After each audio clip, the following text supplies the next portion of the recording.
பக்கம் ஈரான் ஏவுகணைகளால தாக்குதல்களை நடத்திக்கிட்டு இருக்கு. மறுபக்கம் சவுதி நாங்களும் நின்னு அடிப்போம் அப்படின்னு சொல்லி கெத்தா சொல்லிக்கிட்டு இருக்கு.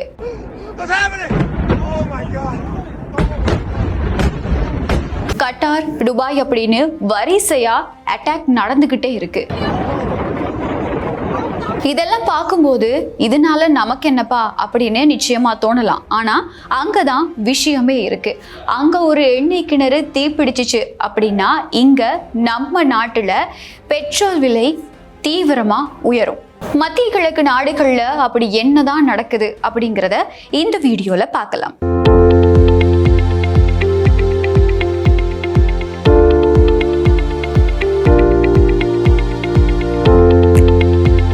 அமெரிக்காவுக்கும் இஸ்ரேலுக்கும் ஈரானுக்கும் இடையில நடந்துகிட்டு இருக்கக்கூடிய இந்த போரோட கள நிலவரத்தை பத்தி பார்க்கலாம். கட்டாரோட ராஸ் லாஃபன் எரிசக்தி தளம் மேல ஈரான் 5 ஏவுகணைகளை தாக்கி இருக்கு.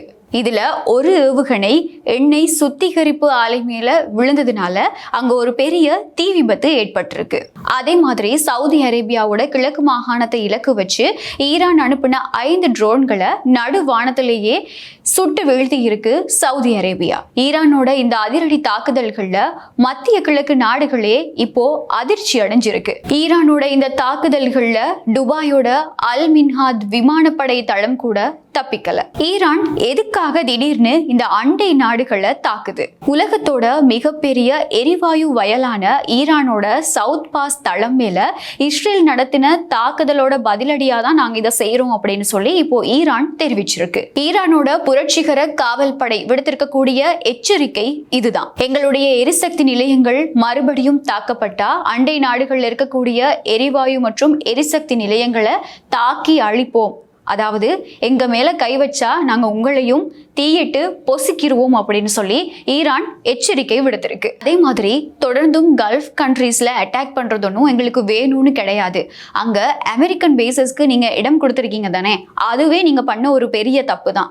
அது மட்டும் இல்லாம அங்க இருந்து தாக்குதல் நடத்துறதுக்கும் வான்பரப்பு நிலப்பரப்பு அப்படின்னு எல்லாத்தையுமே நீங்க அமெரிக்க படைத்தளங்களுக்கு கொடுத்துருக்கீங்க. அது அதை விட பெரிய தப்பு. ஒரு இஸ்லாமிய நாட்டுக்கு எதிராக அமெரிக்கா தாக்குறதுக்கு இஸ்லாமிய நாடுகளே சப்போர்ட் பண்றத எங்களால ஏத்துக்க முடியல. இந்த தாக்குதல் நடவடிக்கையில இருந்து நாங்க எங்களை பாதுகாக்கணும், அதை எதிர்க்கணும் அப்படிங்கிறதுக்காக தான் நாங்க பதிலடி தாக்குதல் நடத்திக்கிட்டு இருக்கோம் அப்படின்னு சொல்லி ஈரான் வெளிப்படையா தெரிவிச்சிருக்கு. இந்த பிராந்தியம் அமைதியா இருக்கணும் அப்படின்னா ஈரான் மேல யாருமே கை வைக்க கூடாது. அதை இந்த உலகத்துக்கு சொல்றதுக்காக தான் நாங்க கல்ஃப் கண்ட்ரீஸ் மேல தாக்குதல் நடத்திக்கிட்டு இருக்கோம் அப்படின்னு சொல்லி ஈரானோட வெளியுறவு அமைச்சர் அப்பாஸ் அராக்சி தெளிவா சொல்லியிருக்காரு. இந்த தாக்குதல்கள் எல்லாம் நடக்க ஆரம்பிச்சு கொஞ்ச நாளைக்கு முன்னாடி ஈரானோட அதிபர் மசூத் ஒரு கருத்தை வெளியிட்டு இருந்தாரு. என்ன அப்படின்னா, அண்டை நாடுகள் இதுக்கப்புறம் தாக்க மாட்டோம் அப்படின்னு சொல்லி. ஆனா இப்போ அப்பாஸ் அராக்சி இப்படி ஒரு கருத்தை வெளியிட்டு இருக்காரு. அதாவது நீங்க ஈரானை அடிக்கிறதுக்கு இஸ்லாமிய நாடுகளா இருந்துகிட்டு அமெரிக்காவுக்கு சப்போர்ட் பண்ணிக்கிட்டு இருக்கீங்க, ஈரானாலையும் திருப்பி அடிக்க முடியும் அப்படிங்கிறத காட்டுறதுக்காக தான் இந்த தாக்குதல் நடவடிக்கைகள் எல்லாமே நடந்துகிட்டு இருக்கு. இதனாலதான் இதுக்கு முன்னாடி மசூத் அந்த மாதிரியான ஒரு கருத்தையும் வெளியிட்டாரு அப்படிங்கிறதையும் அப்பாஸ் அராக்சி தெரிவிச்சிருக்காரு. அதை விட மிக முக்கியமா ஒரு கருத்தை வெளியிட்டு இருக்காரு. என்ன அப்படின்னா, இப்போ உலக நாடுகளுக்கே பிரச்சனையா இருக்கக்கூடிய இந்த ஹோர்மூஸ் நீரிணை, இந்த நீரிணை தொடர்பா இந்த போரெல்லாம் முடிஞ்சதுக்கு அப்புறமா வேறொரு பிளான் வச்சிருக்கோம் அப்படின்னும் அப்பாஸ் அராக்சி கருத்து வெளியிட்டு இருக்காரு. அதாவது இப்போ உலக நாடுகளுக்கு பொருளாதார நெருக்கடியை கொடுத்துக்கிட்டு இருக்கக்கூடிய இந்த ஹோர்மூஸ் நீரிணை போருக்கு அப்புறமா கூட ஈரானோட கட்டுப்பாட்டுக்குள்ளதான் இருக்குமா அப்படிங்கிற ஒரு கேள்வியும் எழுப்பப்பட்டிருக்கு.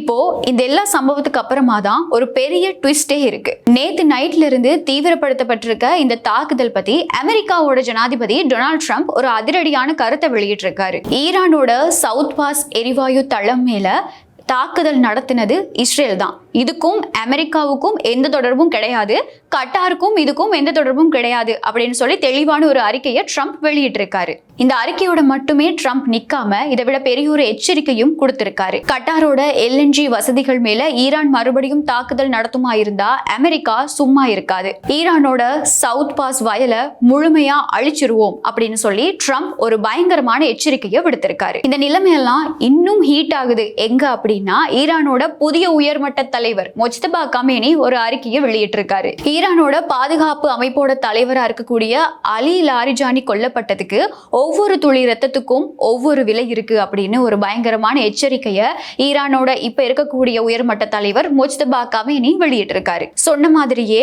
ஈரானுக்கும் இஸ்ரேலுக்கும் இடையிலான போர் இப்போ இன்னும் தீவிரப்படுத்தப்பட்டிருக்கு. ஈரானோட இந்த பழிவாங்கல் ஆட்டத்துல முதல் முறையா கிளஸ்டர் குண்டுகள் பயன்படுத்தப்பட்டிருக்கு. இஸ்ரேலோட ரமத் கான் அப்படிங்கிற பகுதியில நேற்றைய தினம் தாக்குதல் நடந்திருக்கு. இந்த தாக்குதல் நடவடிக்கையில உயிர் சேதங்களும் ஏற்பட்டிருக்கு.